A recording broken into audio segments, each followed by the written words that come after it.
Hola muchachos, ¿qué tal? ¿Cómo estás? Señor G here.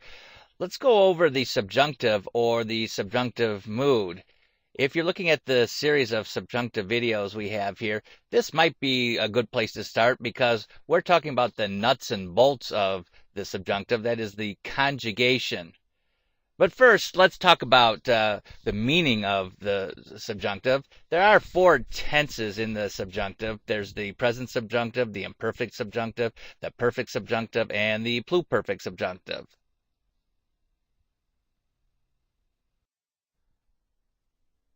We're going to focus on the present subjunctive here and leave the other subjunctive tenses for our companion videos.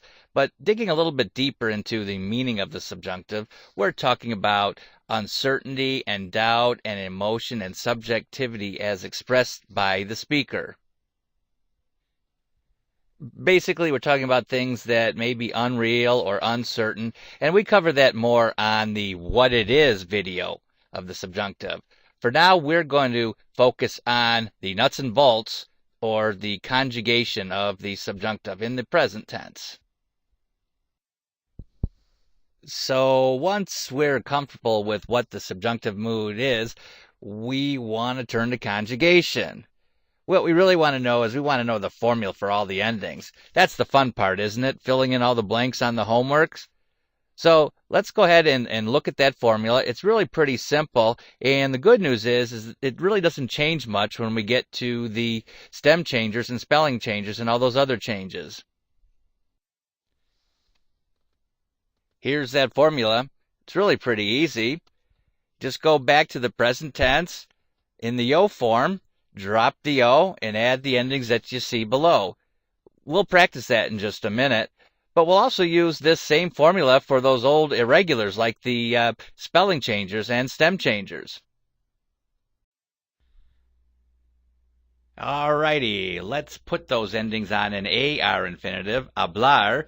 First thing we do, we go back to the present indicative yo form, hablo. Let's drop that O, and here's the endings.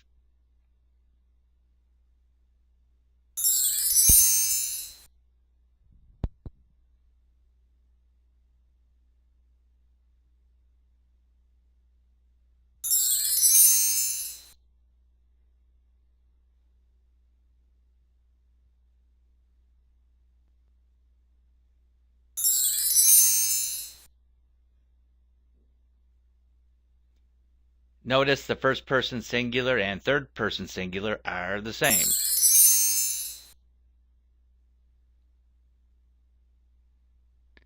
This almost looks like we're conjugating an ER verb in the present tense, doesn't it?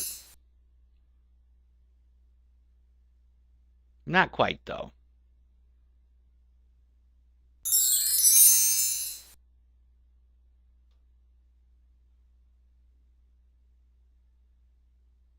And back to our infinitive.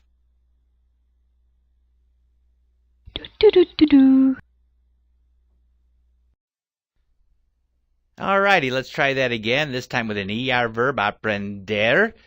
We'll go back to the present tense indicative, yo form, drop that O, and add our present subjunctive endings.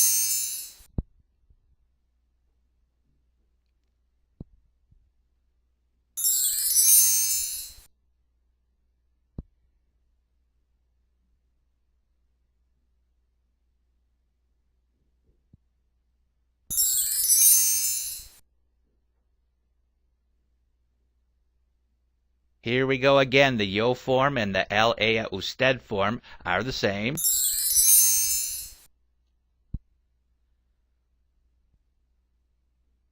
Looks a little bit like we're conjugating an AR verb in the present tense indicative, doesn't it? Not quite, though.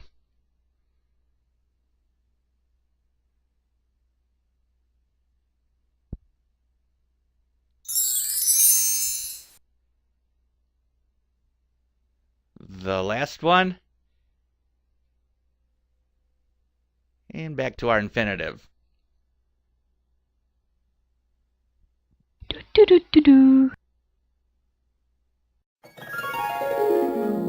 Okay, let's fill in our conjugation chart with these three verbs, an AR, an ER, and IR infinitive.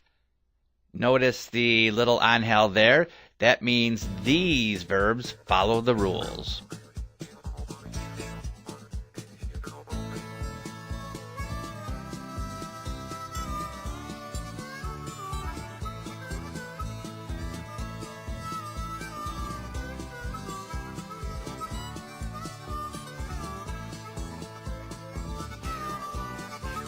Putting them side by side, if you're comfortable conjugating in the present indicative, it ought to be a snap to conjugate in the present subjunctive.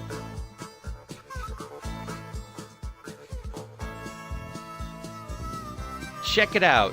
These stem changers from the present indicative also follow our present subjunctive conjugation rules.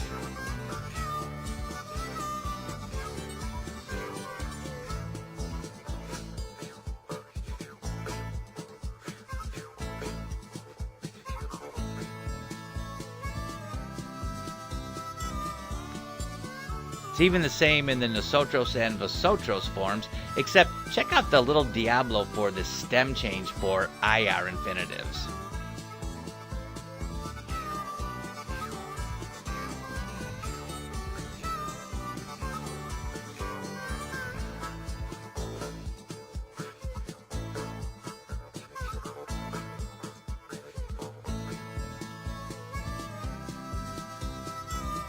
Remember that some verbs had spelling changes just in the yo form? We're going to keep that model and use it to conjugate through first person, second person, and third person, singular and plural.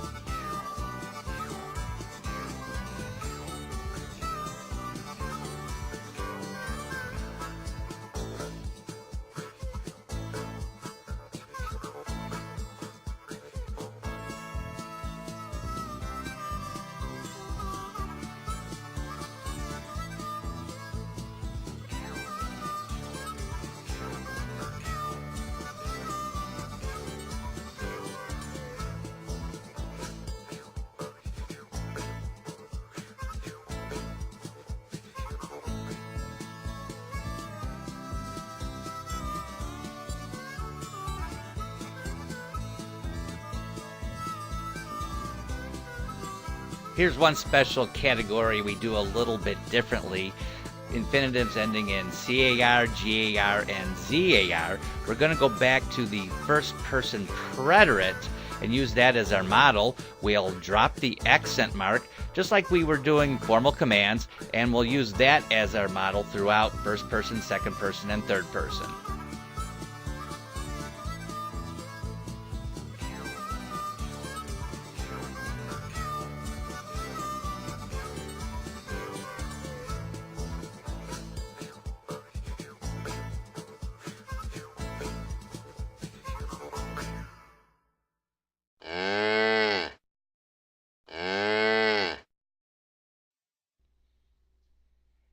Here's some infinitives that you're just going to have to memorize the conjugations.